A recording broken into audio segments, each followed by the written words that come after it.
When you think about the world wars, World War I involved about 30 countries. World War II, around 50.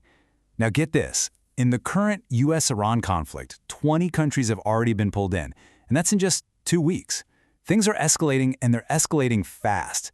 So let's break down exactly how a regional dispute is threatening to drag the entire world into its mess. And really, this is the question on everyone's mind, isn't it? Is this the start of World War III? I mean, a regional conflict is one thing, but a world war?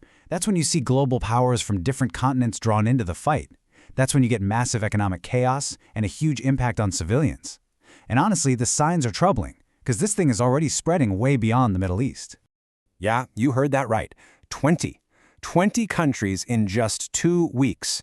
We're talking direct strikes between the US, Israel, and Iran, but then you've got attacks on targets in the UAE, Iraq, Jordan, even Cyprus. So yeah, any idea that this was contained, that's out the window. It's spreading, and it's spreading now. And this quote from the UN Secretary General, wow, it just perfectly captures the fear that's gripping global leaders.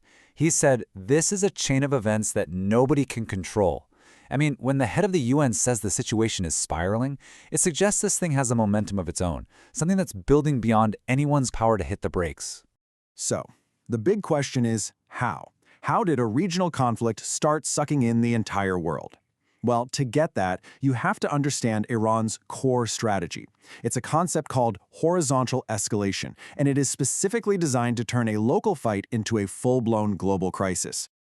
Okay, so what is horizontal escalation? At its core, as explained by Professor Robert Peake, it's not about fighting harder in just one place. Forget that. Instead, Iran attacks a whole bunch of different targets in a whole bunch of different locations all at the same time. And the goal? It's simple, really. Create a massive ripple effect that destabilizes, well, everything. So here's how they do it. First, they hit diverse locations. Think about that recent strike on Dubai's airport. Second, they go after critical trade routes, like choking off the Strait of Hormuz. What does that do? It makes oil prices skyrocket. And that disruption, it hammers global markets and puts huge political pressure on governments everywhere. And that's the final step. All that pressure forces other countries to get involved, to pick a side. It's basically a global bomb. Iran is essentially saying, if we go down, we're taking all of you with us. And here's the scary part. It's already working. It's pulling in other global powers, just like the strategy was designed to do.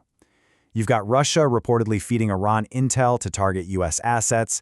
You've got China spreading propaganda and giving them financial support. And then you have North Korea just jumping on the chaos and firing missiles. Let's be clear.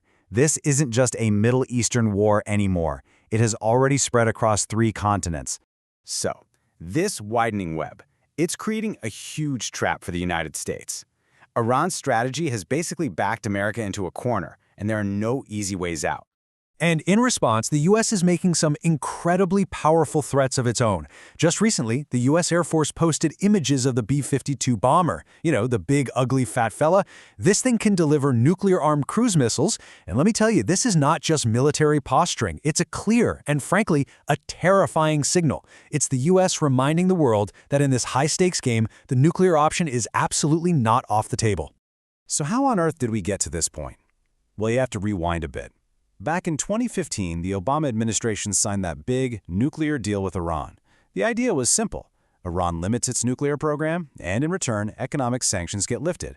But then, in 2018, the Trump administration just unilaterally pulled out of the deal. Fast forward to today with all the new strikes, and whatever little trust was left is completely shattered. And this breakdown is so crucial, because it means even if the US backs off now, Iran is probably going to race to build a nuclear bomb, believing it's the only thing that can guarantee their survival. And that leaves the U.S. stuck between a rock and a hard place, with 2 absolutely terrible options. Especially with crucial midterm elections coming up, right? No one wants to look weak, but nobody wants a new war either. So, option 1. Cut your losses, pull back, but that looks like a total failure, and it just pushes Iran to get a nuke even faster. Option 2, escalate, go on the offensive, maybe even target Iranian leaders. But that risks a long, brutal war, one that, in terms of global opinion, America might already be losing. See the problem? Neither path leads to anything close to a clean win. Okay, so I know what you might be thinking. This is all happening thousands of miles away. What does it have to do with me?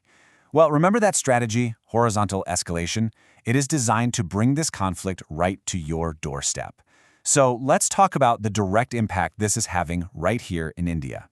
So take a look at the Strait of Hormuz, this tiny little channel. About a quarter of the entire planet's oil trade passes right through here. But since the conflict kicked off, traffic has dropped by a staggering 90%. Think about that. This is the world's energy lifeline, and it's being squeezed shut. And the result? Energy prices everywhere are just going through the roof. And that has real, tangible consequences for all of us. Let me give you a super simple example. You know the plastic that your local shopkeeper uses to package your stuff? Well, that comes from petroleum products. And its price? It's jumped from around 120 rupees per kilo all the way up to 200. That's a huge increase, and you can bet that cost gets passed right on to us, the consumers. I mean, it's gotten to the point where shopkeepers are actually asking customers, please bring your own bags, bring your own containers. This isn't some abstract headline from a business newspaper. This is the day-to-day reality for small business owners just trying to stay afloat amidst the economic fallout from this war. And it's not just the small shops either. Take a place like Morbi in Gujarat, which is a huge hub for tile manufacturing. Whole units are actually shutting down because they just can't get enough fuel. So what does that lead to? Higher prices, production stopping, and this is the most important part, people are losing their jobs. This is exactly how a war far away starts to really hit home. So, okay, we've seen how this whole conflict is spreading like wildfire, and we've seen how it's already affecting our daily lives. All of this leads us to the final and maybe the most important question of all. If this gets any worse, are we actually ready for it? You know, in a country like Israel, if a missile is coming, citizens get an alert right on their phones telling them to get to a shelter. Now let's ask ourselves, do we have anything like that in India? Do you even know where the nearest public bomb shelter is? Does one even exist? What's the plan to stop people from hoarding essentials like LPG cylinders and selling them on the black market? These are critical questions, and there seems to be a whole lot of silence around them. Look, it's easy for us to live with this comfortable illusion that India is safe, that nothing bad can happen here. But illusions can shatter in a heartbeat. The time to ask these hard questions and prepare is not when the crisis is already here. It's right now. So this final question isn't just for the government, it's for every single one of us. If this war truly lands on our doorstep, are you prepared?